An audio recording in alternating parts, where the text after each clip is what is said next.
So let me tell you a little bit about myself.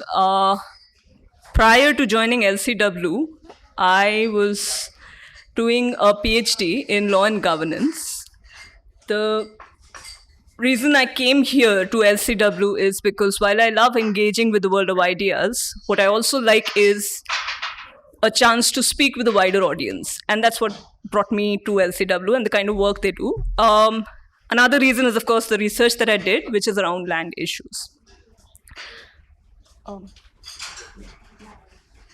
So by now, I think if one thing that has, that most of you would have understood is that LCW is into documenting conflicts and land-related conflicts. I'm going to talk about how we do this. Now, this basically involves one, identifying conflicts and adding layers of data to it.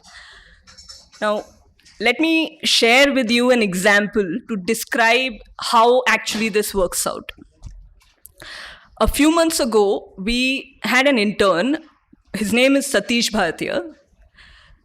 One of the first conversations that we had with him, he told us about an ongoing conflict in his hometown in Sagar district in Madhya Pradesh. This conflict was about people losing their land ownership due to digitization of land records. And he told us that people were protesting about this, and it wasn't something that was being reported widely anywhere. We realized that this is a conflict that LCW should document. So we asked him to read up a bit more about it, because what we knew was that there is a conflict.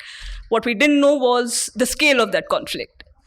So he read up about it, and he came back to us with figures around the number of people affected, land area affected, and so on.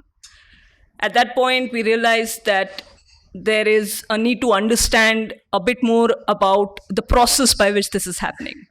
That's when we decided to send him to the field. He came back to us with a thick sheaf of documents. These were Hindi documents about land records, administrative documents. We spent a few weeks breaking our heads over it.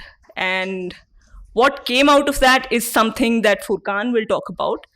What I will say is that eventually that became one of the total 649 records or 649 conflicts that are there in the LCW database.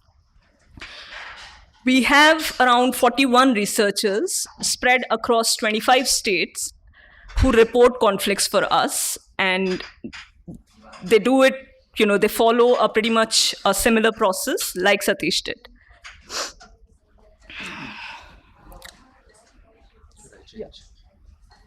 Now, this here on the screen, you can see, these are a few of the total conflicts that are there.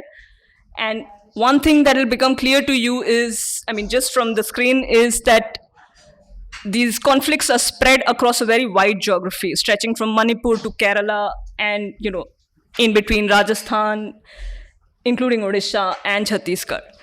Now, some of these conflicts are long-running ones, and they've been around since 2011. This is, for instance, the Hastio conflict, which was also in the news a couple of months back and is on and off these days in the news. Then there is the Loktak Lake conflict. Loktak Lake is a lake in Manipur. This is a conflict which was again recently in the news, but it has been around since 2011. Now the Dhinkia conflict, the one, so there are another feature of these conflicts is that they are evolving in nature. For instance, the conflict about, POSCO to Jindal steel plant.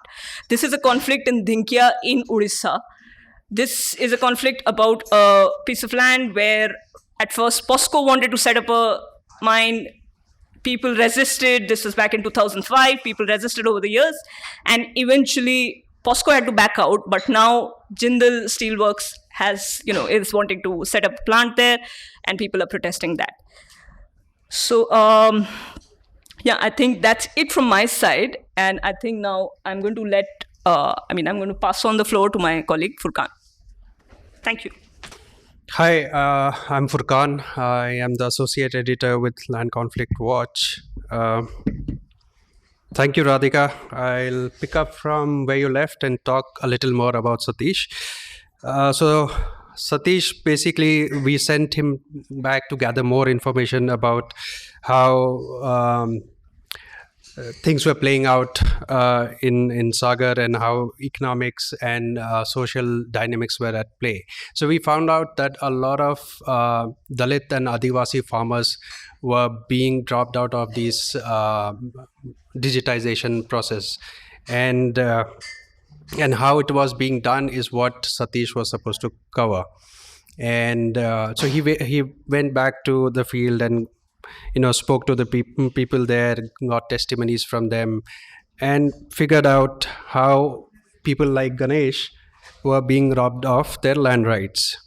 So when we look at land conflicts such as these, we realize that every conflict has human ramifications and are stories in itself. So at LCW, we aim to take these cases or conflicts to everyone. And some of my media friends here will understand how we do this. I've spent a decade in journalism, and I've spent most of my time reporting on stories from the ground. And this is what we try to bring in at LCW through our research work. We at LCW also try to get our researchers to think about making research accessible to everyone. Because at the end of the day, research, as we understand it, is not just about facts and data, it is also about people. So we sort of look at certain things, certain formats that we follow. At times, we put out Twitter threads to urgently respond to developing events, developing news stories, through our LCW handle to a wider audience. So think of these Twitter threads not as just threads, but are micro research blogs, and these blogs are detailed explainers. And I guess everyone will agree that detailed explainers on Twitter are better than hot takes. So to give you an example, go back a bit. So give you an example, when in Jahangirpuri there was a demolition drive, and to explain the legal and procedural violations that happened during the demolition drive, we did a quick thread on Jahangirpuri, and we sort of tried to reach out to a lot of people out there. And with our research work and our in-house experts, we also try to support journalists who want to take a deep dive into these conflicts. We help them with our database. We give them briefs about these ongoing land conflicts, and help them and our researchers write about these conflicts as well. Next. In our attempt to reach a wider audience and not limit ourselves to research and policy circles, we are pretty active on social media. And thanks to Pooja, we have a good social media strategy here. We try to post about simmering conflicts through explainers, threads, stories, updates, follow-ups, and this goes out on LinkedIn, Instagram, Twitter.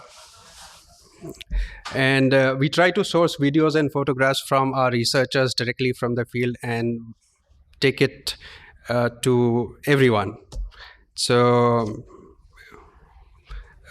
we also try to directly reach you directly through your inbox with our newsletters. These newsletters are they are specifically about our work, and it talks about fresh additions to our conflict database. We also have sections where we look at legal developments on land, environment, and climate change. Not to sound like one of those like, share, subscribe people, but to subscribe to our newsletter. So in our next one, please. So in our research, we have also found that a climate change threat sort of runs through everything, and a lot of conflicts, rather, not everything.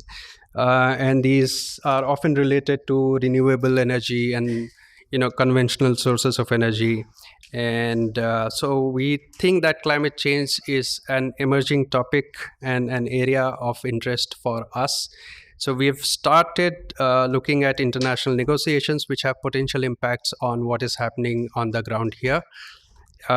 We've started by tracking the negotiations, the climate talks which happened at COP27 in Egypt. And so Radhika and Mrinali worked a lot on it and tried to de-jargonize and take and go beyond bureaucratic wordplay. You can find all of this on our website. A lot of it is on our Instagram, Twitter, LinkedIn, and do follow us. I'll end with this. I'll ask Anmol to take over.